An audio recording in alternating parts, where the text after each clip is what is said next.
Best home made haleem ఇలా చేశారంటే బయట కొనుక్కొని అస్సలు తినరు. సింపుల్ అండ్ టేస్టీగా చేసేద్దాం రండి.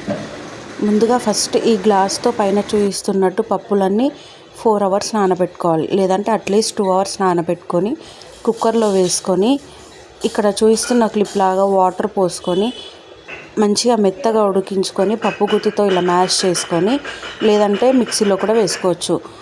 నెక్స్ట్ ఇప్పుడు ఒక కుక్కర్ తీసుకున్న తర్వాత గీ వేడైన తర్వాత హోల్ స్పైసెస్ వేసుకోవాలి. హోల్ స్పైసెస్ వేసుకున్న తర్వాత ఆనియన్ వేసి, ఆనియన్ గోల్డెన్ కలర్ వచ్చిన తర్వాత చికెన్ వేసి ఒకసారి మంచిగా మిక్స్ చేసుకొని అందులోనే చిల్లీ, కొత్తిమీర అండ్ టేస్ట్కి తగ్గట్టు కారం వేసుకొని, సాల్ట్ వేసుకొని, చికెన్ మసాలా కూడా వేసుకొని ఒకసారి మిక్స్ చేసి చికెన్ మునిగేంత వరకు వాటర్ పోసి ఒక 4 విజిల్స్ వచ్చిన తర్వాత ఇలా పైన సూప్ తీసేసి పప్పు గుత్తితో మంచిగా ఇక్కడ చూపిస్తున్న క్లిప్ లాగా మ్యాష్ చేసుకోవాలి.